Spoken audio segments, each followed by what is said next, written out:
Hello, bonjour, and welcome to the Don't Waste Water podcast. I'm your host, Antoine Walter, and in today's episode, I'm excited to welcome David Lynch as my guest.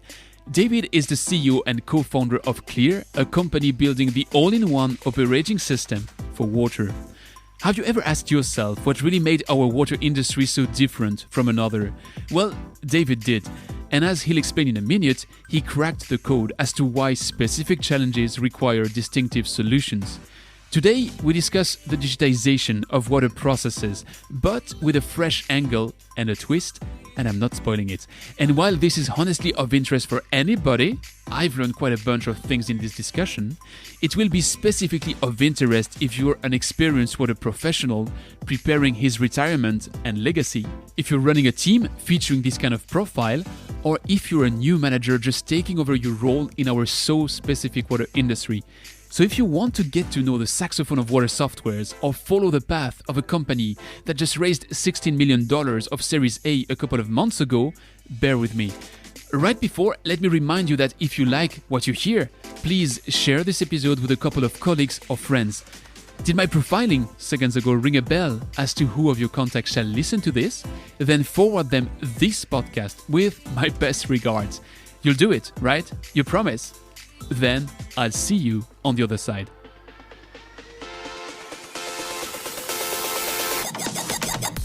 You're listening to Don't Waste Water, the podcast that helps water professionals to improve their wastewater treatment, optimize their operation costs, and keep up with the latest market trends. This podcast is brought to you by GF Piping Systems. As a leading supplier of piping systems made of plastics and metal, GF Piping Systems is the global expert for the safe and reliable transportation of water, chemicals, and gas. For more information, visit gfps.com. Hi, David. Welcome to the show.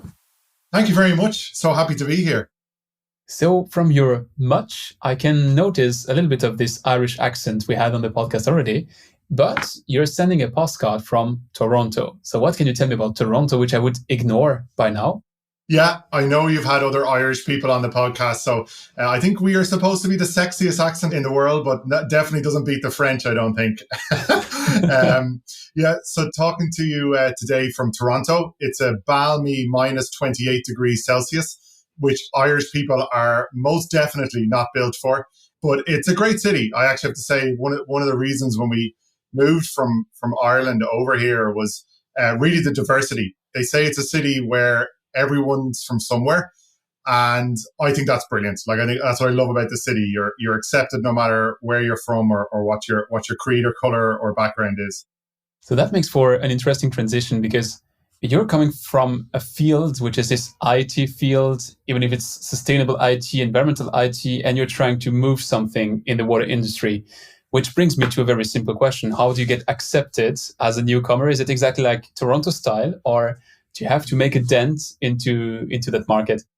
Oh, you definitely have to make a dent. You know, particularly in water, it's definitely a much more conservative industry. You know, I know a lot of my colleagues in other companies sort of rail a little bit against, you know, how conservative they are. But having spent my entire career working with water professionals, like, they're conservative for a reason. You know, we can't just, like, if we get a shiny new piece of technology, deploy it any given day, because, you know, what we're doing is a seriously important production 24/7. I think it's a good thing that you have to come with credentials, prove your worth. I was lucky that I got the experience in Ireland and got to travel around Europe and get experience, and then be able to take that reputation a little bit to North America, but definitely had to rebuild it again. But something I'm actually pretty happy doing. Talking of what you're happy doing, what's your elevator pitch to Klir? Yeah, so for Klir, basically what we say is it's the operating system for water. My experience is pretty much working in the trenches, working with water professionals day in, day out. And we know that water operates as one single interconnected system, albeit a system of chaos. But it is one single cycle and one single system. And yet that's not how it is managed today. So basically what Klir is, it's this one single platform that manages and will eventually manage at a watershed or a water catchment-based approach what happens and what activities are taking place inside that watershed, with the ultimate aim to be able to, in essence, collaborate and make water better. That's a neat pitch. We'll go inside and deconstruct the various elements in just a minute. But I have a last stop before plunging into that deep dive. And I've discovered a term when having a look at your path, and that's RegTech. So what is RegTech? RegTech is something that came from like the financial sector, whereby, if you're a bank or you're a financial institution, a large part of your business is making sure you adhere to different regulations. And when we started off Klir, we thought we were in that category. It can also apply to health and safety and that side of it, and just applying that to water and basically using the tools and technology that you need to make sure you're have regulatory compliance. What we know though about water, and this is the nuance which I think, a lot of people don't understand, is if you're thinking about like a soft drinks company or a bank, their core purpose is not to be compliant. Their core purpose is to make money or to deliver value to their shareholders. And regulation is something that's implemented to make sure that there's balance in the market and that it doesn't run away with itself. Where if you actually take water, the whole purpose of a water authority or a water utility or a water municipal delivery of services is to deliver safe and secure water. And that's in essence what regulations are. So the core part of a water authority's business is not to have the best looking pipe or the best bulb or the best whatever. The core job is to deliver safe and secure water with whatever tools you think are best and most suited. So it often gets lost that, I think, in the construct of how water service is delivered today, that we have, let's optimize engineering or let's optimize operations. But does it actually make water better? Is this improving our ability to deliver safe and secure water services?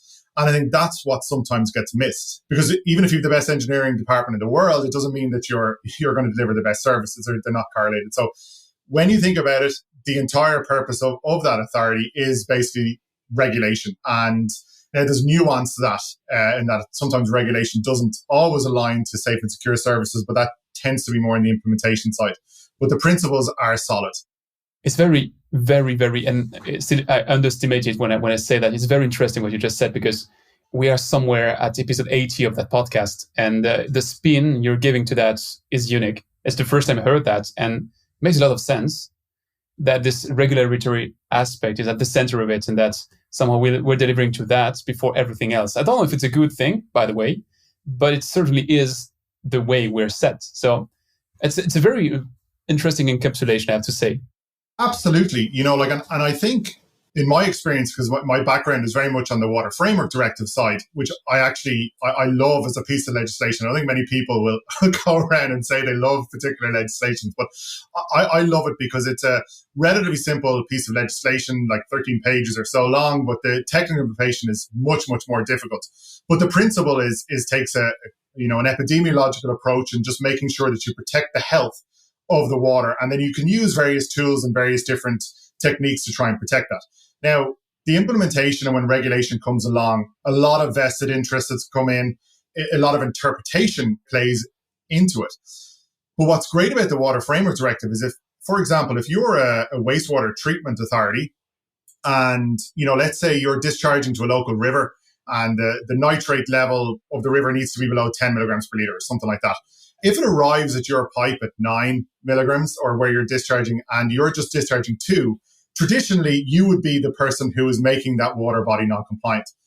But what the framework allows and the principles behind proper good regulation is it allows you to challenge that and allows you to say, I'm not putting in this massively cost-ineffective nutrient reduction program or treatment in my facility, and I'm actually going to challenge the licensing limits you've put on me. I'm going to challenge to say this is happening upstream, maybe it's runoff from agriculture or whatever it may be, and I'm going to challenge the limits you're placing on me. So if you allow this flexibility and pragmatism into regulation and allow a structure to challenge it, it works.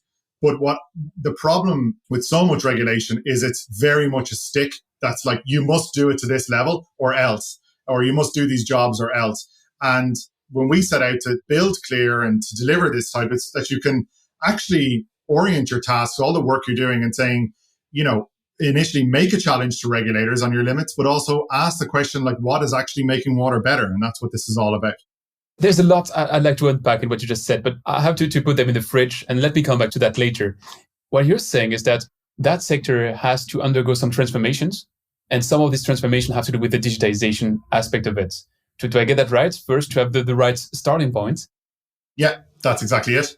And you think you have clever ideas to support in that, and then we can deconstruct why, so the why element. But let's start with the how.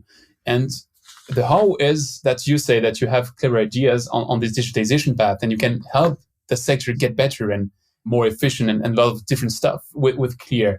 But why do you think that you have something special and different to answer that specific question on the how to get better as a sector? I suppose I'll take that as a question of maybe why does the sector need another piece of software or platform in Klir? Maybe that's the way to address it. And I think the way we've thought about it is, first off, there's lots and lots of software there today. There's lots and lots of tools that you can use to manage a singular process in your authority or manage a particular job that needs to be done. But the problem with a lot of the software in the market today is, first of all, they were made for different verticals. They were made for health and safety. They were made for electricity transmission or something like that. And then they've sort of, maybe you'll have to cut out this, bastardize those software, so forgive my French, and turn it into something that sort of works for water. And it goes back to that initial thing I said at the top, which is the nuance of water is that regulation is aligned and the jobs we're doing is in the safe and secure delivery of water services. Sorry to catch you, but to that extent, do you think the water sector is very different from the energy sector, for instance? Absolutely. Yeah, for sure. There's a couple of reasons that it's different from the energy sector. First of all, there's a huge, and I know there's arguments against this, but there's a huge qualitative element of the product we deliver. So is it more like a food-like product? You also have the challenge that maybe a lot of your consumers haven't intrinsically placed a high value on the product you're delivering as well. And I know on your podcast before, this is something that you're passionate about. It's like, do we as a species, do we as communities really understand the value of the product we're getting? I think it's much more accepted that you're paying your electricity or your gas rates, as opposed to water is perceived as something that just falls from the sky and is sort of free. So you're delivering this sort of food thing that's sort of perceived as free. You have to maintain a quality from upstream of your catchment of what's happening up there. You need to do the production, then you need to deliver it out to your end consumers. Then you need to, or one of your colleagues needs to bring that back and treat it and discharge it. So I think you can draw similarities to different markets, but it's definitely not the same as electricity or gas. And I think the people, I would also argue, in water are fundamentally different. I often say when I spend time in the field, when we see posters of our local community heroes, we see the firefighter, the paramedic, and the doctor, or the police officer. We don't see the water person. And I can't really understand that, because it's the number one health advancement in our species is the chlorination of water. It's more for human health than anything else. This is a thankless job that's done 24/7. It doesn't command the same pay rates as other sectors, but the people who work in water have a very, very deep-rooted sense of their community, very, very passionate about the job they do. They really are very, very tightly aligned to the mission of what their authority does, which is delivery of this service to their community. So these nuances about the people in the field and the product we're delivering, I think is often underestimated and underappreciated by others in the sector. I fully get this explanation. It makes a lot of sense. So special people, special good we're working on, and special frame we are evolving in. But how does that make the tools we need different? I think we can customize other tools to work in water. It can be done, but it's a very consulting-led model, whereby the nuance of water justifies a tool to be created for its sector. So, for example, if you have a permit which can be anything from an NPDES pollution permit or discharge permit to an abstraction permit, in a lot of systems that are like electricity or health and safety management, they just think that those they're just a series of jobs that need to be done, and they can just sit as a task list for someone to be done in a sort of a basement somewhere else. Where if you actually think about it, the jobs that are outlined in those permits and in those jobs that need to be done are core to the very business and of the authority or the utility.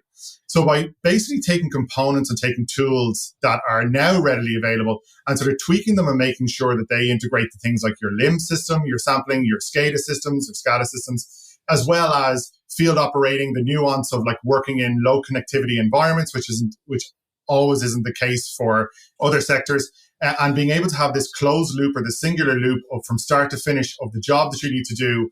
Did it work? Are the results in one system? Can I see that contextually within the job I need to do? And did that ultimately have an end impact on water? I think 10 years ago when we looked at software, things like mapping or things like task management, they were all companies in their own right. Those singular companies that dominated the sector. They are now features that a developer in their basement, anywhere in the world can pull these very, very quickly and create an app and deliver this service to someone. So things like mapping is not a product anymore. It's a feature that you should be seeing in a platform or a piece of software that's contextual to your business, be that water delivery or whatever it may be. So I think there is definitely enough nuance in water that justifies its own product. And if you talk to people in the field, if you talk to water operators, they are sick and tired of explaining to consultants from the utility sector the difference between a pipe and a parameter. They want someone who gets what they do. And I think that's the USP and why Klir has grown so much and we've made that impact we have so far. Let's jump into it. Let's be very transparent. What is Klir? What is your scope of work? And where does it start? Where does it end? Yeah, so as I touched on, Klir is in essence the operating system of water. And what is at the heart of this is basically your task, the jobs that you need to do in your authority. Let's be very clear about this OS. You're thinking OS in the sense of Windows, of Mac OS, or of iOS. It's really, that's the definition you have. I would say it's maybe if we look at more other similarities, it would be like Rippling is for the human resources sector. Or you have Asana maybe, or that you have, let's say, Confluence and that sort of stack of things, where basically all the jobs you need to do are in one singular environment. So it's not like that you replace the Windows that's on your PC. It's just that now we're in the sort of the second iteration of what in essence operating systems mean to be. So in essence, when we think about operating systems, it's not like the Linux or the Windows services we were before. This is about I'm coming into work and I want to see something like Monday.com or Asana or Rippling, where it just pulls all these disparate processes and systems and tasks that need to be done into one place, which is very, very tightly aligned to the objective and the mission of my business. And that's the sort of next iteration of operating systems. And that is what Klir is for water. So that is the user interface somehow. What's the operator will see as he will be working in Klir instead of any kind of other constellation of tools he may have. But on the other end of it, what exactly can you all bring into Klir on the, let's say it's behind the scenes? Up to which level of depth do you go with Klir? So I would say we're rapidly investing in our product. Like that's where our latest round of investment is. So we have a very, very clear product roadmap. Right now, today, we have APIs that hooks into your SCADA, your telemetry, your LIM systems, your customer care and billing, your work order management. So this is very much a layer that ties and GIS as well. And it ties those various different stacks together. The way I sort of think about like what's at the heart of Klir is really the task. It's the jobs that need to be done.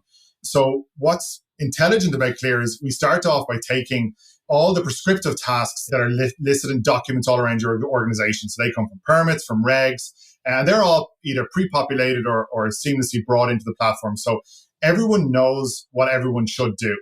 And those tasks or those jobs, they can be kicked off by dates are pretty common, but also events to happen. So for example, if you have an E. coli breach, there's a series of tasks that need to be undertaken, changing in sampling frequencies, and that type of logic needs to happen. Or if there's heaven forbid, a terrorist attack or a spill or something like that, it basically fires off instantaneously on the trigger of an event, all the work that needs to be done.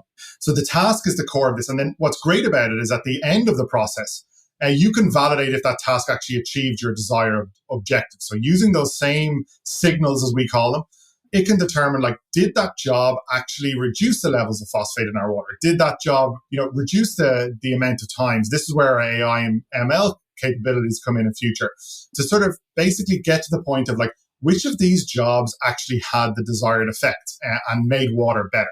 So the way the analogy I would use is, I think in the water sector today, we have lots and lots of tools coming out, lots and lots of alarms, lots and lots of fancy systems that are saying we can predict leaks or issues in your water. But what happens after that alarm is sounded? And typically speaking, that is all an offline process. So you get these great tools, this AI, ML, all this fancy stuff. But what happens when you learn something or when it tells you something?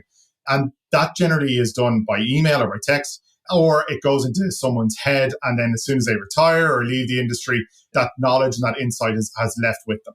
Let me try to rephrase that just to see if I got it right. That means that whatever happens, it's broken down into a list of tasks. And then once you've completed the tasks, Klir is asking you, was that effective or not? And on the long run, it's going to become better at telling you those tasks are the one that really matter. So you shall do those and forget about these. Exactly. That's exactly it. And I think one of our customers, their director of operations, said, as the water sector matures, the job traditionally for operators was to press buttons. And I think what we need to move to is the operator saying, should we press that button? Like a very, very simplified way of saying it. But this is not about replacing people. This is about enhancing people. That's exactly it. It is about 100% about enhancing. And it's about being it's about operating in an environment that the people who worked in water at this point are only starting to see, which is we're operating in a much more constrained environment, much more regulatory heavy, much more operational challenges that are in place, as well as much more resource constrained in the entire sector. So it's not about reducing, it's about just becoming that a little bit more enhanced so we can face the challenges that we are going to be facing over the next 20 or 30 years.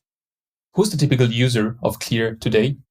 So it goes from the general manager, from the CEO of a water authority, down to consultants, third-party contractors, as well as up to operators in the field, and lab technicians. Pretty much most people in the organization will touch off at some point in Klir. The core or the power users tend to be those people with regulatory reporting responsibilities at the moment, or they're managing programs for the authority, such as catchment management, such as backflow or IPT or fog, or those type of initiatives or those type of teams within the utility. And what is the visibility of Klir today for the outside world? Is it something which really, like the example you gave, sound to me like really internal tools that really stay inside the utility or inside the office which is working with it? Whereas if you look at the way you communicate and the way you advise the sector, it sounds to me like you want to push them towards a bit more transparency and towards discussing what they do towards the outside, so that it's no longer the unsung heroes, like you were saying, the special people from the water industry, but maybe not to the level of the firefighters. We cannot compete with them, but at least that we get a bit of that message out that we've solved 7 problems, we've done this, we've done that. So what's your vision there? So I think the first thing I learned in my experience, so in Europe and in America, we have these sort of consumer confidence type reporting. They're in different guises across different jurisdictions. And if you look at these things, these are completely unreadable. Like, if you are a water professional, the user is asking the question, is my water safe to drink? Can I drink it? And when we did a project, or when we did our first digitizing these type of approaches, we came across the sort of concept or the ethical position that I don't think authorities or water stewards of data should just dump their information out online for everyone to see, because that without context can be frightening. So what we have found is the most optimal way is to guide consumers and guide stakeholders through what these results and what this data means. So although in principle, I think it's important for us to make information available, and it is that to the public, we must do it with responsibility as water professionals. So I think by opening up the information as opposed to maybe the data, and like, don't hold me over, obviously there's nuance to that. I'm not saying we shouldn't open up the data, but I think there's definitely health warnings that need to come with that. And I think the benefits from that then is that if we message it right, is consumers will place a greater value in water when they understand, oh my God, this is what it needed to be for water to get to me, to make sure it's safe and secure. These are all things that happen. This is where my water rates go. This is why I'm paying these things. I think that's going to help in the battle with driving value and having consumers and stakeholders place that value on water. So it is very, very important to get that out there. But I think we need as an industry to reach consensus as best we can of what the best format is for that. But generally speaking, I think more transparency is going to be better as a whole for our industry. Let me come back for 1 second on the scope question, because your answer is absolutely clear to, no pun intended, actually, but but the answer was very clear about what you're doing, what you plan to do. There's one vertical we didn't explore, which is the one which leads to the hardware. You said you can connect to the SCADA, you can connect to APIs and things like that, but you have no ambition at any point to go into hardware. No, hardware is not in our scope. I suppose what our vision and what we have in here, there's so much better people out there making so much brilliant hardware in the sector. And what we want to do is to be able to provide a home for that information that is coming out of the hardware into one singular platform. We don't need 100 different software solutions with 100 different dashboards in a water authority. We need a singular place where we can contextually collaborate with the same level of information. Because otherwise, we're just perpetuating the Excel problem where we have 25 different versions of Excel and the data that's in it. And I can tell you many horror stories of the consequences of that. But what this is just saying, I know where I can hook in, where the data and the things come from this, and what's going to happen. What happens as a result? Was that piece of hardware, was it a good purchase? Did it achieve the objectives of what we were doing? So we are not in the hardware game. We are in the solutions game, and we're helping our end users solve a problem. And, I know it's sort of shameless plug, maybe, but I think one of the things that's unique about Klir, and it is the most unique, and I think it's the absolute catalyst for our success, is we just listen to what the users want. It sounds so simple, but I can tell you, having worked in the sector for a very long time, a lot of time that's not done. We don't listen to water professionals. We go in and we tell them this is how it should be done, this is how it's done everywhere else, or this is how I think you should do it. And we don't actually listen and really open or go into them with both ears open and listen to what they need. And it's amazing what you will learn, and amazing the fantastic tools you can deliver by just listening to the people who are actually doing the jobs in the field. Let me share you an anecdote about what you just said. Some month ago, I had Meena Sankaran, the CEO of Kitos, on that microphone, and she was sharing similar stuff to what you said with regards to you shall listen to your customer. And she said exactly what you said. She apologized, saying, I know it sounds like everybody should do that. And I was preparing the infographic after that to summarize what she said, and I've put that in the infographic. And then I had a chat with her marketing director and said, are you really sure you want to put that? Because, that's just entrepreneurship 101. Everybody should know that. And my feeling, and still to date is still the same, is that, yes, we shall put that, because that is what you should do, to listen to your customer. And she knew that is what you have to do, to listen to your customer. But honestly, in our industry, that is not the norm. That is not what everyone is doing. So I think that is still a core and a key message we shall share. So sorry, that's just reclosing my sidetracking, but I think that is important to hear. So don't apologize to giving some simple advice on the paper, but crucial and key. And I think if I was to offer my thought process on this, I think it's because it's a very consulting-led market, and consultants don't get paid. And like, as a recovering consultant myself, we didn't get in and get the rates, the daily rates to go in and listen and talk and reflect and think nicely about things. We go in to be like, this is a solution, and not listen. And you can just see it. It really grinds up against the people in the field when they're like, but would you just listen to what I'm trying to say, And I think it's a one, not the only, but one of the really good things about Silicon Valley, and like having gone through Y Combinator program, is they just condition you in a practical level to basically build a massive microphone and a system to process all the things that come in that microphone, and then build what the users need and iterate very, very quickly. So instead of, buying something a consultant built 20 years ago and it's just sitting there and it's not really updated very often, but it seems to sort of do the job, you really want to invest more. And if you look at any similarities, such as payments processing in Silicon Valley, whereby, that's one of the most heavily regulated industries in the world. You're moving money at the end of the day. How does a startup get started there? Well, not without pain, but by continuously iterating, rapidly delivering new features, and just helping end users solve their pain.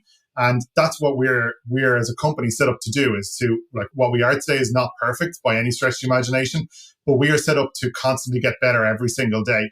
And that's when you're investing in Klir, that's what you're investing in. Let me come back to the digital playground and battlefield, depending on how you want to see that. Do you play music? I do play music. Not very well, but I try. What do you play? I'm learning the piano, and I've played an Irish instrument called the bodhrán, which is like a drum. Completely embarrassing me now. I'm going to be asked to play that now next time if someone sees me. The reason why I'm asking is that sometimes when I'm looking a bit at the digitization in the water industry, it makes me think of, that special time, I think it was the end of the 19th century in the musical sphere, where every single inventor there was creating a new musical instrument. And when you look at those symphonies which were written at the time, each of those features instruments that nobody's playing nowadays anymore, but they were there. People were writing music for those instruments. And all of a sudden, there was Adolphe Sax who came along and he created the saxophone. So the saxophone, or the four main saxophones. And he basically killed all the other ones just because his instrument was better, more versatile, more ready for any kind of music which was written at the time. And that ended that really tidal wave of instruments coming along. And where I'm going with my analogy is that nowadays, every single hardware manufacturer in the water industry I'm discussing with tells me, I'm building a platform. And he knows that his platform is not going to be the one to rule them all. He just builds it to preempt a space with the hope to get to be at the table when the ones that rules them all, or the couple of ones that can rule them all, will be established. But we are still in this phase where there's no saxophone yet, or is still in the making. It hasn't killed all the other ones. So everybody is around. Some of them, you watch them and it's a zombie. It has no chance of walking till the end. And some others, like, okay, it's a reasonable bet. Would that be the right or what would that be the wrong? And now if you're a customer in that phase and you're a utility and you have to pick one, say, okay, how do you bet that the one you pick, where you're going to invest time, money, your teams on, will be still alive in 5 or 10 years? And in the middle of that, you're not one of these contestants. So how do you behave in that market? And how do you get through the frog yourself as a company with your roadmap and your ambition to be one of the survivors, hopefully on the 5 to 10 years timeline? Yeah, well, let's hopefully you've met the saxophone today. We're going to be that. I think the first thing is, so there's a couple of threads. It's a really good question, because if you're in the authority, and this is the reality today, you're being inundated with so much sales material. Like, there's so much money to be made. It's like a noisy bar, and everyone's shouting their orders, everyone's shouting what they want. And at the end of the day, what is it that they're actually trying to do, or what is it they're trying to achieve? And I think I like to go to the point that you should concentrate on what your core business is and just do that. I think a lot of business, a lot of solutions out there try to expand it because I think it's the next shiny thing. For us, we are extremely myopic in what we are about. We are about tying together information and allowing water operators do their job. Spend less time in data administration, spend less time on trying to chase data and try and get the job done and figure out what is it I need to do today and did that job work. That's what we do, and that's what our entire sense of being. And I think if you stay laser focused on it and you have some context of the user you're serving, it will deliver for you. I do think the industry needs to consolidate a little bit on the digital side of it. Everyone is getting into it. There's so much solution offering, so we definitely do need, but I think what's going to happen is a lot of the hardware providers are those ones that are, have a core business and they're very, very good at their technology. They would be more than happy to integrate to a single platform for an industry, because first of all, you will be able to procure potentially through that platform. You'll be able to buy that software, that service through it, which is one of the biggest challenges for new incumbents. Like, how do I sell into water authorities or into government entities or public entities? And then I can just concentrate on making my technology the best that it is. So I think it's a useful thing that it happens. For the end user, when you're thinking about making these purchase decisions, the first question you want to ask is this something that's at end of life, or that has been around for 20 or 30 years and it's not really being improved and it's the same as it was and I'm really, really frustrated with it, is the first thing. And a lot of the technologies on offer today are that. Is this going to be a huge capital investment upfront? So as my TOTEX, it does take a 10 or 15 year payback because I have to invest so heavily in consulting to get this thing implemented. Which leads me to sort of the sort of latter point is, what we've noticed if we look at other verticals is if you try pilot projects, if you try to implement tools and software that solve problems right at hand, but in a very containerized and safe, like sandbox within a team or whatever, rather than doing multi-year digital transformations, that generally leads to much, much better adoption. And ultimately, when it comes to tools and technology, this is all about change management. It's not about the software. So I empathize that there's so much coming at you as a water user of which one should I pick?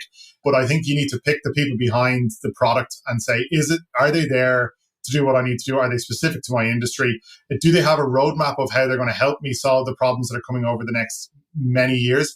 Or are they just a one-trick pony? Are they this thing that they say I'm buying them today and they say they'll develop things in the future, but there's no guarantee of that happening? So look at their core mission and make sure it applies to, or has great alignment to your own mission, will be sort of my advice on the other side of the table.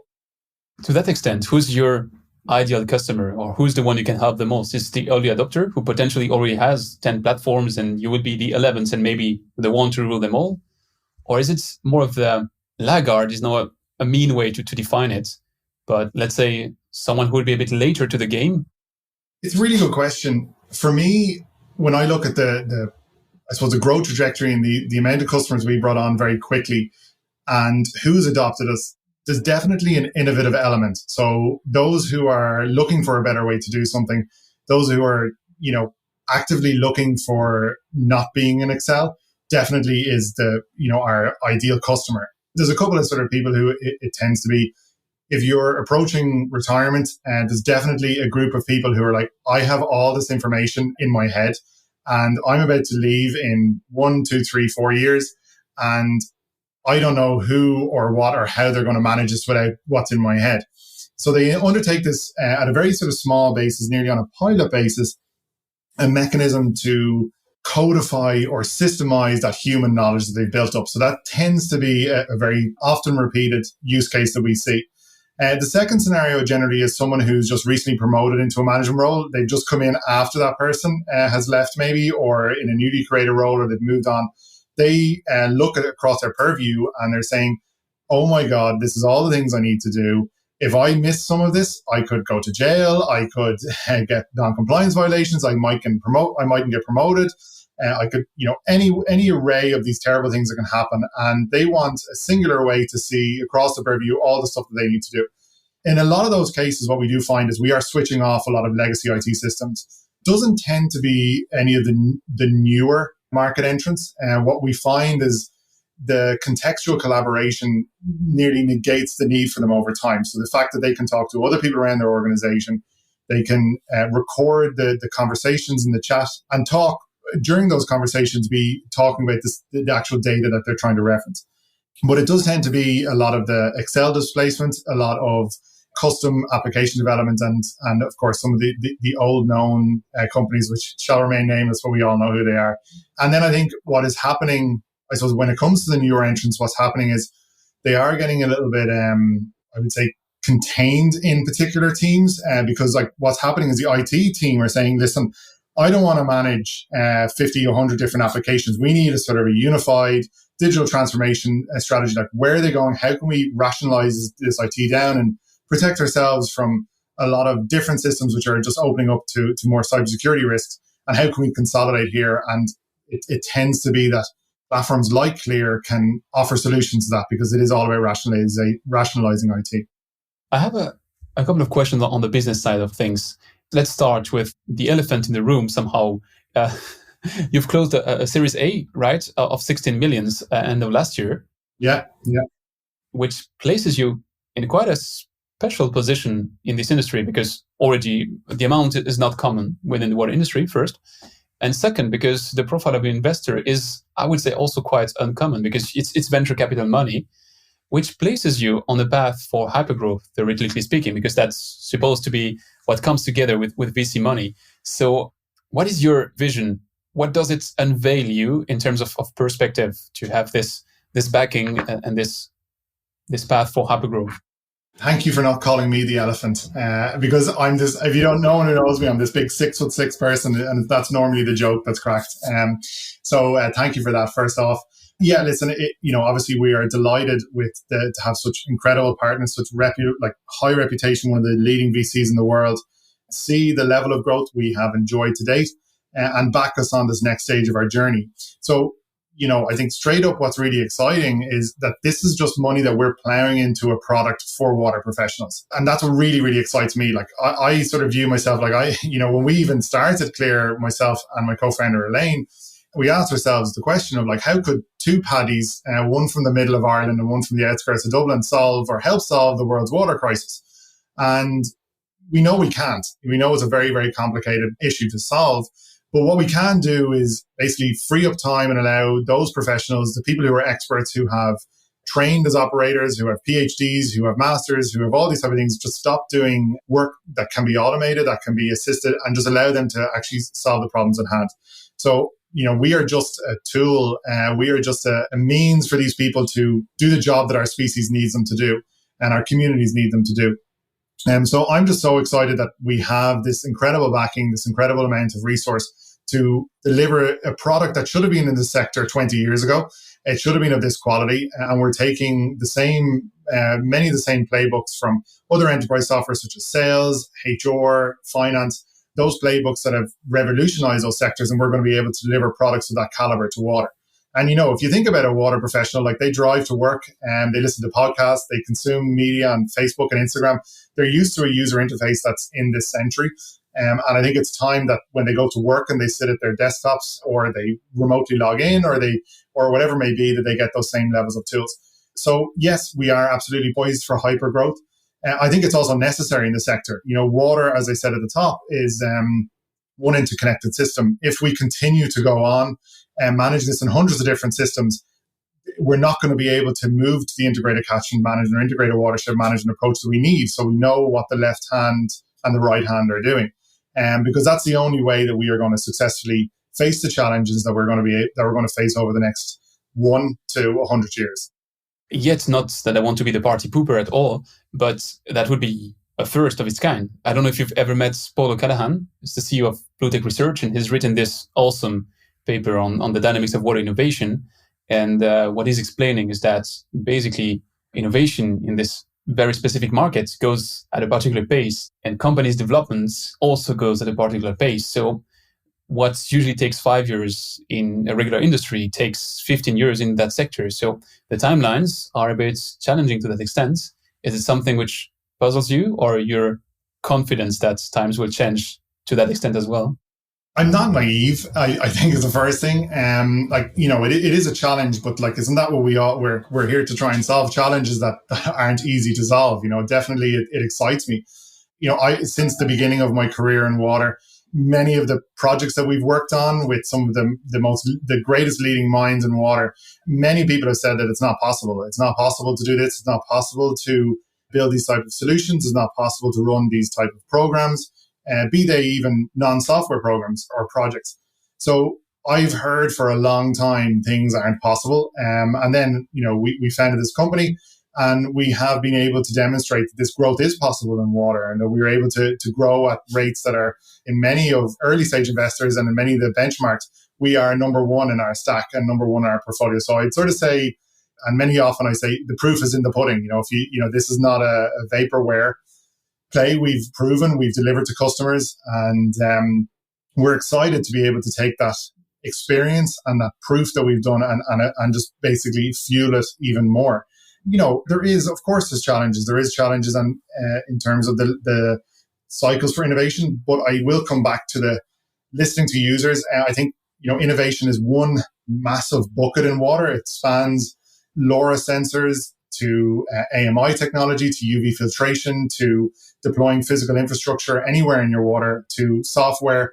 If you look at the level of innovative or water innovation, there's not a huge amount on the software side. There's a lot on the physical side. So I think it's a little bit of a very, very big sector that you can't apply the same uniform approach to. And I suppose, it goes to quote, it's crazy until you do it. And then everyone sort of wonders how you did it. And I think that's what we're going to try. And we're going to, I think we're in a good position. We're poised for it. We're well funded, and we're able to take that approach. And I'm quietly confident of looking at where we're sitting and what our opportunities are at the moment, that we're going to be able to surprise a few people over the next couple of years. What is your business model? Are you a software as a service? Yeah, completely software as a service, and no consultancy fees. It's pretty much what you see is what you get. It's one annualized fee that provides sort of, I think that's again really contextual and really important in our go-to-market strategy, and very nuanced to this water sector, is that you need to again listen to what the customer wants and what they need, and how they report to their ratepayers. And this transparent fee is important to our customers, and that is not overburdened by consultancy or unforeseen fees. I guess you must have seen that video of Dave McClure where he's on the stage and he says R and says that's the growth path for pirates. I think that's the full sentence. So it's this AARR framework. And given your business model, the thing you evolve in, the industry you're evolving in, did you identify your activation metric? That specific thing that when people do that on Klir, that is, they can play with tons of stuff all around, but when they do that single thing, then you won because they saw that you are unique. I think the aha moment, if I was to sort of maybe take it that way, when people look at Klir, they go, oh, this is just another task management platform or another software. Is it really even needed in water? But I have been in many meetings and with some of the biggest names who are actually doing the work in water, and they're sitting around a table and you're showing them the product and you're like, this is how it works. This is how different teams from different parts of the organization all collaborate and work together. And here's a use case. And it happens at around about the 12 to 15 minute mark in any of these meetings. And you show them the product. So you've done your 10-minute introductions, gone around the room, and about 2 to 3 minutes into the product demo, they just say, and I'm repeating verbatim what's it, you've built the product that we've been talking about for years. That's the way they say it. So that when they visualize how they think water management should happen, they see what Klir is and how it manifests, and the ability to work so simply across multiple teams with one unified approach to water and to the mission of the authority, and that they can all work in this collaborative, unified way to that singular corporate mission. And that is their aha moment. That is just when they're like, I just need it, I want it, get it in now. And that's when they get very, very excited about it.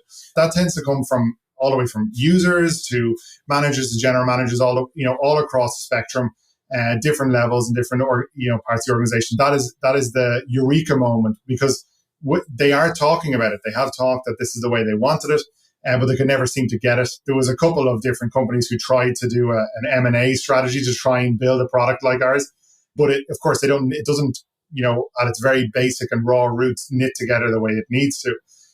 So that aha moment, it happens very, very early on. If I was to sort of say in terms of metrics that we measure, it always comes down to the tasks, is how you collaborate when you see things like alarms going off, such as a detection of a chemical or an issue in a network, and the workflows triggering off, and then everything just happening seamlessly. So it tends to, when the task gets divvied up and jobs get divvied up across the organization, and they all work, and it's a little bit like your analogy earlier about the music, is like when the orchestra all comes together, it's like that. When they see these events happening and they see their entire orchestra just playing together in sort of a perfect symphony, that's when they go, oh my God, how did I even survive before Klir? Maybe there's lots of very, very good individual musicians, but there's something special about being able to bring all those together to play that symphony. What's your level of deployment today? We are in 3 countries. We're across Canada, the US, and Australia, and we're across 9 states in the US. And how many people are working inside Klir? If you asked me that a month ago, it would have been 20, and now we're up to, I think, 35 as of this morning. So you're living the hypergrowth path. Yes, absolutely. That's the way. Well, last question in this deep dive. I have this crystal ball. You can have a look in my crystal ball. You decide if you look in 10 years, in 5 years, or if you're in the hypergrowth path, maybe in 2 years. What's your horizon for Klir? For us, it's about getting this tool into the most amount of people's hands in where we're operating. So we don't want to differentiate whether you're an authority managing or a community system manager for 5,000 all the way up to 5 million. That we have a democratic and an available product, which is what we do today, available for all those people to use. So for me, it's about just upping the engagement, upping the amount of users that are active in Klir, and that seeing some of the, sharing some of the information and the insights that we've already gleaned across different customers to show these are the jobs that actually are having the most impact. These are the areas you can challenge in your restrictive regulations. and here's how you have made water better today, this week, this year. So I'm excited to be able to just get this product into as many people's hands as possible. And for me, when I look in 5 or 10 years, it's that I look across the sector with water professionals spending all of their time solving the challenges they're facing, being it water constraints, be it eutrophication, be it whatever it may be, and working on those problems rather than spending a day or 2 a week like trying to cajole information out of one of their colleagues in a different department or try to find that old Excel sheet that they couldn't find. Let me cheat and add a last question in this deep dive. You mentioned how others have tried M&A. You've mentioned how you're on a path of hypergrowth. What's the outlook for you? Is it to become the first real water unicorn? Is it to go on an M&A towards a big group? Is it to go towards an IPO? Yeah, I know this is sort of a lot of people wouldn't answer this question, but I'll stand proud and answer this question. For us, we want to be that first proper water unicorn. And that's what we're putting all our every waking moment and effort behind. And the logic behind that, there is sort of solid logic. This is there's a couple of reasons for it. M&A is rife in the sector. There is definitely, a consolidation around a couple of core entities. Like, of course, you can never say never. At the end of the day, the mantra is still to get this into as many people's hands as possible. But really what we want to try and do is to IPO, because I think the information we're collecting, the data we have, I think it's important that remains in possibly a public market ownership or whatever the equivalent is, be it a sort of maybe a crypto public market or whatever the future may hold for us. I won't even start predicting that. But I think it's important that there is accountability and autonomy in an organization that has such powerful data across water in different jurisdictions. So IPO is exactly what we're focusing on. The other aspect, when I think about on a personal level, my mission when it comes to water is I think when you do get your first proper unicorn in water, what naturally happens is it flows, so much other VC dollars flow into water. So what's great about that is the great thing about VC money is they know that like 90% or 80% of at the early stage of their investments is just going to evaporate. But what's going to happen then is we're going to have much, much more funding available for the innovation that we need in this water sector, as opposed to maybe a very laggard-centric model to approach to innovation, which is, I think that's probably one of the contributors that, maybe Paul references, is that, we're not investing in companies that it's okay to fail. Like it's okay to try, these very different things. When there's such constriction around the level of availability of money for innovation, you're not going to innovate very quickly. So I think the IPO route is really important for us. We want to be able to show that and maintain the trust that our customers have put in us, that we are going to be here for the long haul. I think that makes the perfect conclusion for this deep dive. So thanks a lot for that one. I propose you to switch to rapid fire questions. Absolutely.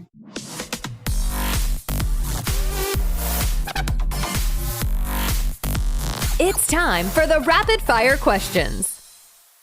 So in this last section, I'll try to keep the questions short, and you are allowed to keep the answers short. And of course, you'll see that I'm the one sidetracking, so don't worry. My first question is, what is the most exciting project you've been working on and why?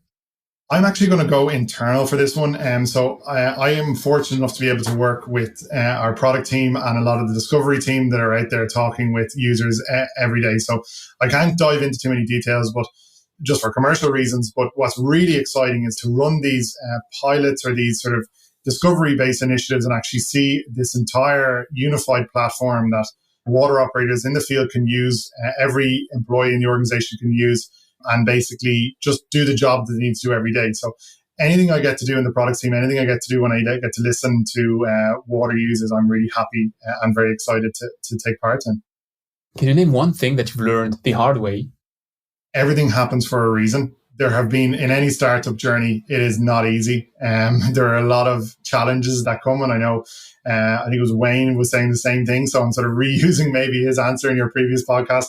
But on reflection, even in those hard days, and you wonder why it's fallen a particular way, or issues have happened, or deals fall through, and whatever maybe it is, it all happens for a reason. So it might seem like terrible in the time, but it all comes good in the end. Is there something you're doing today in your job that you will not be doing in 10 years? I hope in my job today, it'll be much more remote focused. I hope that I'll be maybe sitting in beaches or doing more remote enabled work than I am today. Definitely has got much better than it has in the more office-centric approach that we're all used to.